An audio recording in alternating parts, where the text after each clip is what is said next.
So hello guys, welcome back to my YouTube channel study vibes. आज हम start करने जा रहे हैं क्लास 12th बायोलॉजी का topic active and passive immunity. ये आपके chapter human health and disease में। तो एक्टिव इम्यूनिटी क्या होती है? When antigen is introduced in the host. जब एंटीजन आपका एंटीजन या फिर आपका पैथोजन, एंटीजन को हम पैथोजन भी कहते हैं, पैथोजन कह लो एंटीजन कह लो। पैथोजन एंटीजन का मतलब क्या है कि कोई भी ऐसा एंटीजन पैथोजन या फिर कुछ भी ऐसी चीज जो आपकी माइक्रो ऑर्गेनिज्म या फिर कुछ भी ऐसा जो आपकी बॉडी में जाके आपको बीमार कर रहा है, आपको डिजीज हो रही है उस माइक्रो ऑर्गेनिज्म से, तो हम उसे क्या कहते हैं? पैथोजन या फिर एंटीजन। तो when antigen is introduced in the host. Host मतलब किसी की बॉडी, बॉडी में कह लो, ठीक। होस्ट को हम बॉडी भी कहते हैं। Which may be in the form of living और डेथ माइक्रोब। अब वो जो एंटीजन है या फिर पैथोजन है वो जिंदा भी हो सकता है और मरा हुआ भी हो सकता है, लिविंग और डेथ माइक्रोब। और द अदर प्रोटीन, कोई अदर प्रोटीन की फॉर्म में भी हो सकता है वो एंटीजन या फिर पैथोजन।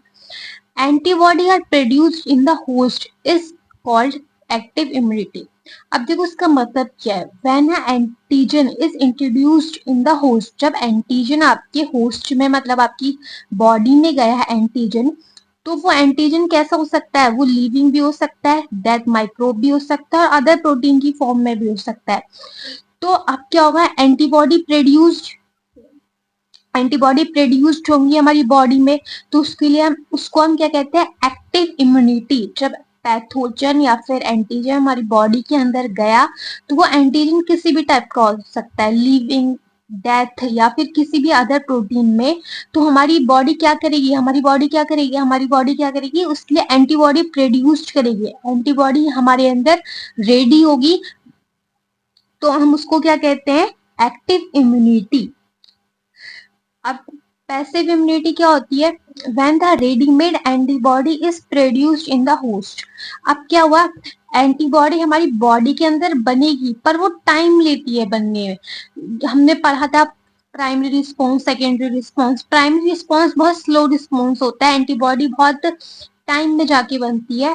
तो क्या करते हैं हम? रेडीमेड एंटीबॉडी हम इंजेक्ट कर देते हैं होस्ट के अंदर। कैसे करते हैं? हम सिरिंज या फिर इंजेक्शंस वगैरह के थ्रू हम एंटीबॉडी क्या कर देते हैं? होस्ट के अंदर डाल देते हैं। तो when the readymade antibody is produced in the host, जब एंटीबॉडी क्या है? हम बाहर से एंटीबॉडी डाल लें, एंटीबॉडी अंदर नहीं बन रही हमारी होस्ट के अंदर, नहीं बन रही है मतलब लेट बनेगी, या फिर हम कोई और रीजन लेके चल सकते हैं कि एंटीबॉडी लेट बन रही है, या फिर आपको सांप ने काट लिया है तो एंटीबॉडी बहुत देर में जाके बनेगी, तब तक तो आपकी मृत्यु भी हो सकती है। तो क्या करेंगे हम? एंटीबॉडी आपने तुरंत इंजेक्ट कर देंगे। कैसे हम इंजेक्शन के थ्रू इंजेक्ट करेंगे या फिर किसी और फॉर्म में इंजेक्ट कर सकते हैं। तो क्या होता है? जब रेडीमेड एंटीबॉडी हमारी शरीर के अंदर डाली जाती है, उस टाइप की इम्यूनिटी को हम कहते हैं पैसिव इम्यूनिटी। इसमें क्या हो रहा था? हमारी बॉडी खुद एंटीबॉडी बना रही थी, तो इसलिए एक्टिव इम्यूनिटी। अब हमारी बॉडी में बाहर से एंटीबॉडी डाली जा रही है, तो इसलिए पैसिव इम्यूनिटी। तो इसका एग्जांपल है कोलेस्ट्रम, जिसमें एंटीबॉडी IgA होती है। ये आपको पता होगा कोलेस्ट्रम क्या होता है।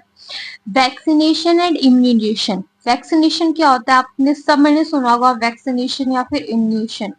तो vaccination a preparation of antigen protein of pathogen और inactivated weakened pathogen are introduced in the body। जब एंटीजन या फिर प्रोटीन पैथोजन इनएक्टिव फॉर्म या फिर पैथोजन हमारी बॉडी के अंदर एंटर कर जाता है, उसको हम क्या कहते हैं?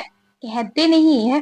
वैक्सीनेशन क्या होता है कि जब आपकी बॉडी के अंदर एंटीजन सपोज करो एंटर हो गया है, अब वो एंटीजन कुछ इस टाइप का है कि काफी लंबे समय तक रहेगा, तो हम एंटीबॉडी बाहर से भी इंजेक्ट कर सकते हैं तो उसको हम कहते हैं वैक्सीनेशन। जैसे कोविड-19 में हम सबको वैक्सीनेटेड हुए थे थ्रू वायरस, वायरस के थ्रू हम वैक्सीनेटेड हुए थे, मतलब एंटीबॉडी हमारी बॉडी के अंदर डाली गई थी उस अगेंस्ट दी वायरस।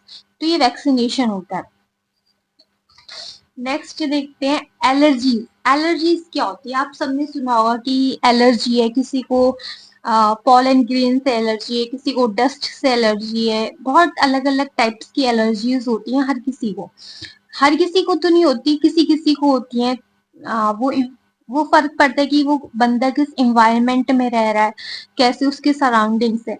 तो the exaggerated response of immune system through certain antigens present in the environment is called allergy. जिस वजह से एलर्जी हो रही है, जो एंटीजन प्रेजेंट रहते हैं हमारे इन्वायरमेंट में, उन्हें ही हम एलर्जीज कहते हैं, जो हमें हार्मफुल हो भी सकते हैं और नहीं भी हो सकते। तो common example of allergy dust हो गई, पॉलन ग्रेन्स हो गई, किसी किसी को पॉलन ग्रेन से, या फिर एनिमल डेंडर्ट्स हो गए, या फिर कुछ और भी हो सकती है। एलर्जीज बहुत टाइप की होती है। तो सिम्टम क्या होते हैं एलर्जीज के, कि एलर्जी हो गई, कैसे पता चलता है कि किसी बंदे को एलर्जी हो गई? वाटरी आइज, मतलब उसकी आंखों से पानी चलेगा तो पता चल जाएगा कि हाँ शायद इसको एलर्जी हुई है। स्नीजिंग, उसे छींके आने लगेंगी। रनिंग नोज, नाक आने लगेगी।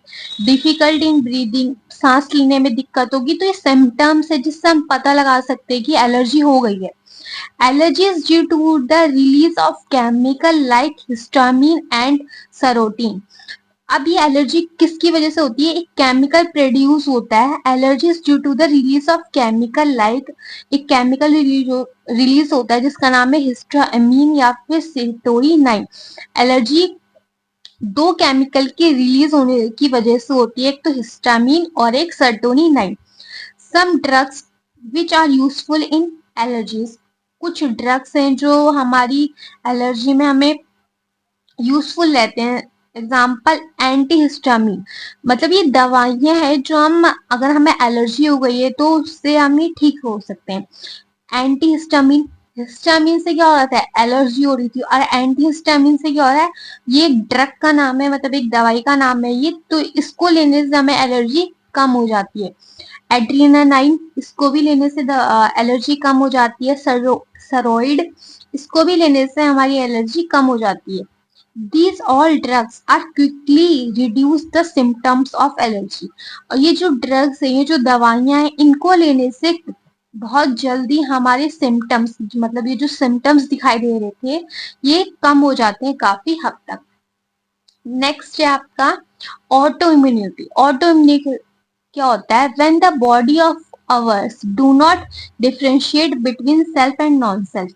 मतलब क्या होता है ये ऑटो इम्यूनिटी? मतलब ऑटो मतलब खुद से, इम्यूनिटी।